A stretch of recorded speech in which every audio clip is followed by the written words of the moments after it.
Night of the Scorpion poem summary by Nizam Ezekiel. I remember the night my mother was stung by a scorpion. इस poem के start में poet की mother को एक scorpion जो है वो काट लेता है, जिसके बाद उनके जो विलेजर्स हैं वो वहाँ पर अपनी लाइटेंस और अपनी कैंडल्स के साथ वहाँ पर आते हैं और उन सबको यही तजस्सुस होता है कि इसकी जो मदर है इसको स्कॉर्पियन कैसे काटा और अब तो वो काट चुका है, इसका जहर किस तरह कम होगा या इसकी मदर जो है वो मर जाएगी। इसके बाद वो कुछ अपने ओपिनियंस देखते हैं। कोई ये कहता है कि अगर बिच्छू को पैरालाइज कर दिया जाए तो इसका पॉइजन जो है वो कम होना शुरू हो जाएगा, और कुछ लोग ये कहते हैं कि अब इसकी माँ को ये स्कॉर्पियन काटा है तो इससे जो इसके पिछले गुनाह हैं वो माफ़ हो जाएंगे। और इसके साथ साथ जो दूसरे लोग होते हैं, कोई ये कह रहा होता है कि जो इसकी मदर है उसको स्कॉर्पियन के काटने के बाद इसके जो गुनाह हैं यानी कि इसकी अच्छाइयाँ और बुराइयाँ हैं वो बैलेंस हो जाएंगी। और कोई ये कहता है कि जो इस स्कॉर्पियन का पॉइज़न है यानी कि इसका जहर है वो इसके अंदर जो एम्बिशंस और इसकी डिज़ायर्स हैं इसको प्योरीफाई कर देगा। यानी कि ये कुछ ओपिनियंस होते हैं जो वो अपने बारे में इसको देते हैं। इसकी कोई परवाह नहीं करता, यानी कि इसकी किसी को फ़िक्र नहीं होती कि वो किस हाल में है कि या किस तकलीफ़ में है, लेकिन उन सबको सिर्फ़ अपने ओपिनियंस की फ़िक्र होती है। इसके बाद पोइट ये कहता है कि इसकी माँ के अंदर ये स्कॉर्पियन का जहर ज़्यादा ना फैले, इसके लिए कुछ तरीके भी किए गए, यानी कि जिसको हम होम मेड रेमेडी वगैरह कहते हैं, वो कुछ किए गए। एट दी एंड इसके फादर के थ्रू जो जिस फिंगर पर इसको स्कॉर्पियन काटा था वहाँ पे आग लगाएगी, यानी उस हिस्से को थोड़ा सा जलाया गया।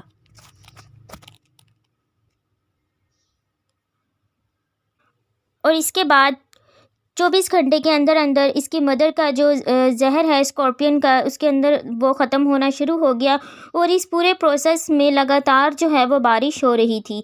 ये पोइम की समरी थी जो नज़म एज़ेकियल ने ये पोइम लिखी है।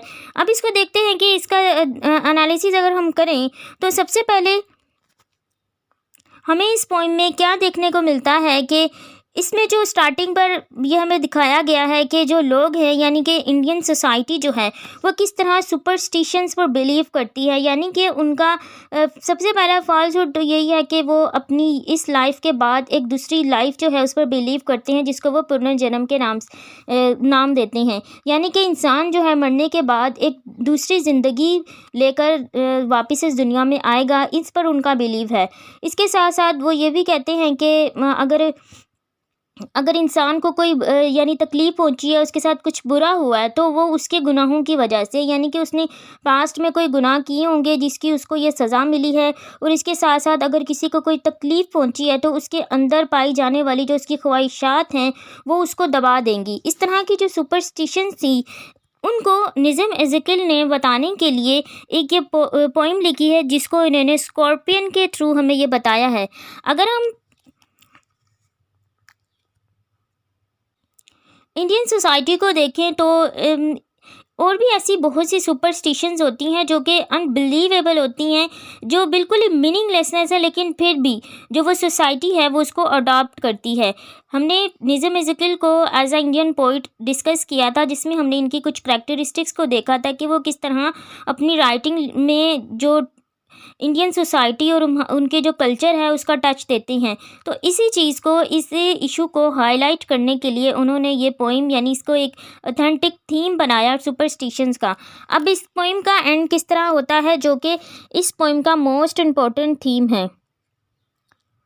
My mother only said thank God the scorpion picked up on me and spared my children.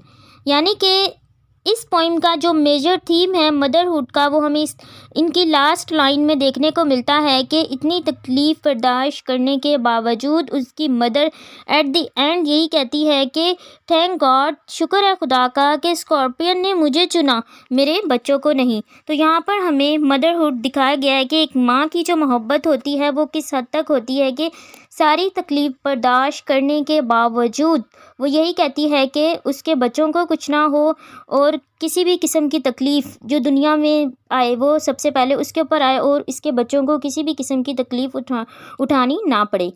Basically इस पोइम का जो मेजर थीम है वो मदरहुड है, जो कि हमें इस पोइम की लास्ट लाइन में देखने को मिलता है।